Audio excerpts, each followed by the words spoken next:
आप सब? होपफुली कि आप सब ठीक होंगे। तो जी मैं भी बिल्कुल ठीक ठाक हूँ, अल्हम्दुलिल्लाह। Welcome to my channel and welcome back to another vlog. तो जी आज का व्लॉग स्टार्ट हो रहा है मेरा डे से। तकरीबन दिन के बज रहे थे 1:30, क्योंकि नमाज़ का टाइम हो रहा था तो मैंने नमाज़ अदा की। दरअसल थंबनेल और टाइटल देखकर तो आपको पता चल गया होगा कि मैंने आज जाना है डॉक्टर के पास रामीन फ़ातिमा का चेकअप करवाने। तो इसलिए बस रामीन फ़ातिमा को मैंने नमाज़ पढ़ने से पहले ही रेडी कर लिया था और फिर बस मैंने ख़ुद नमाज़ अदा की और रामीन से बोला कि आप भी अदा करें।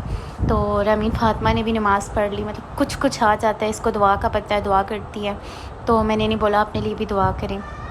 तो आज हम जी जाएंगे डॉक्टर के पास। वो डॉक्टर स्पेशलिस्ट हैं बच्चों के, डॉक्टर ताहिर हैं, यहाँ पर बहुत मतलब फेमस हैं और उनसे रामीन फ़ातिमा को भी आराम आ जाता है। तो मतलब लाइक जब हमें उनका नहीं पता था ना उनसे पहले, तो मतलब मैं यहाँ पे बड़े बड़े हॉस्पिटल्स हैं लाइक कायद-ए-आज़म और जो मतलब बड़े से बड़ा हॉस्पिटल और छोटे से छोटे क्लिनिक पर भी मैं रामीन को लेके गई थी, लेकिन रामीन फ़ातिमा को फ़र्क नहीं पड़ता था।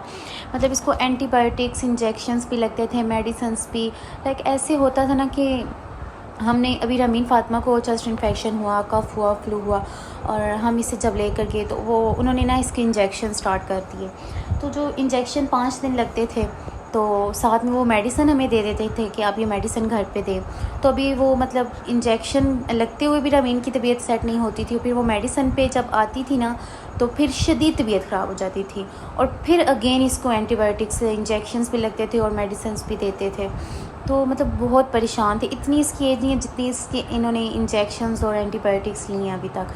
तो जब से हमें डॉक्टर ताहिर मिले हैं ना, तो अल्हम्दुलिल्लाह जब से मतलब काफ़ी टाइम से फिर मैं इनके पास चेकअप करवा रही हूँ। तो सिर्फ एक दफ़ा फिर ये हॉस्पिटल में एडमिट रही है। उससे पहले तो बहुत दफ़ा एडमिट हो जाती थी सिर्फ़ और सिर्फ चेस्ट इन्फेक्शन की वजह से।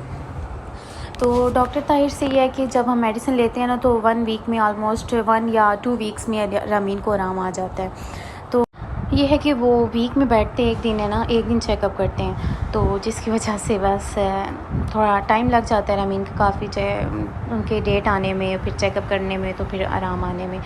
तो मैं दरअसल आज का जो मेरी वीडियो बनाने का मकसद है वो ये कि जो पिछले व्लॉग पे मेरे सब लोगों ने जो मतलब जिन्होंने भी मेरे कमेंट्स में रामीन फ़ातिमा को दुआ दी थी, तो आज का मैं मतलब व्लॉग सिर्फ इसीलिए बना रही हूँ क्योंकि अभी भी शदीद रामीन फ़ातिमा की तबीयत ख़राब है, कफ़ है, फ्लू है, तो टाइम नहीं है। लेकिन फिर भी मैंने कहा नहीं, मैं बनाऊँगी और मैं शुक्रिया अदा करूँगी उनका जिन्होंने रामीन फ़ातिमा के लिए इतनी दुआएँ की।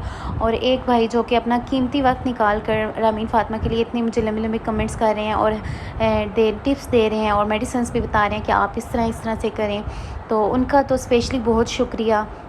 तो आपका भी कीमती वक्त होता है, हम भी जो बनाते हैं बहुत मेहनत के साथ व्लॉग बनाते हैं और आप जब देखते हैं तो फिर अपना कीमती वक्त में से निकाल के हमें देते हैं और फिर हमें मतलब कमेंट्स भी करते हैं, तो इसके लिए आपका बहुत बहुत शुक्रिया। और लाइक मैंने एक और भी बात पूछनी थी, अगर तो मेरा व्लॉग देख रहे हैं तो एप्पल का आपने जो बताया है, एप्पल तो ये मुझे भी पता है कि एप्पल देना मतलब बहुत अच्छा होता है सुबह उठकर, तो मैं रामीन फ़ातिमा को नहीं देती, वो इसलिए कि एक दफ़ा मैंने इनको दिया था ना तो इसको वॉमिट हो गई थी, तो जिसकी वजह से मैं अवॉइड करती हूँ। डे में देती हूँ, डे में तकरीबन किसी भी टाइम मैं उसको दे देती हूँ, लेकिन सुबह खाली पेट कभी नहीं दिया।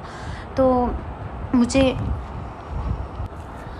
तो ये कि मैं अब ट्राई करती हूँ कि इसको थोड़ी सी आदत डालूँ कि सुबह उठकर भी खाए खाली पेट एप्पल। तो मुझे इतना नहीं पता कि 2 साल की होने वाली है माशाल्लाह, तो कितनी मिकदार में, क्योंकि बड़े बंदे का तो बोलते हैं ना कि 1 एप्पल खाना चाहिए, तो छोटे बच्चों की कितनी को खाली पेट कितनी मिकदार में देना चाहिए तो ये मुझे नहीं पता।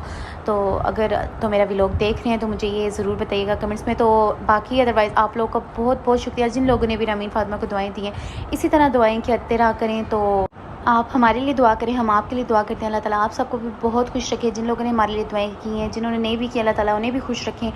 तो जी बस यहीं पे करते हैं हम आज के व्लॉग को एंड। और वंस अगेन बहुत बहुत थैंक यू जिन्होंने दुआ दी, और मिलते हैं नेक्स्ट वीडियो में। तब तक के लिए अल्लाह हाफ़िज़।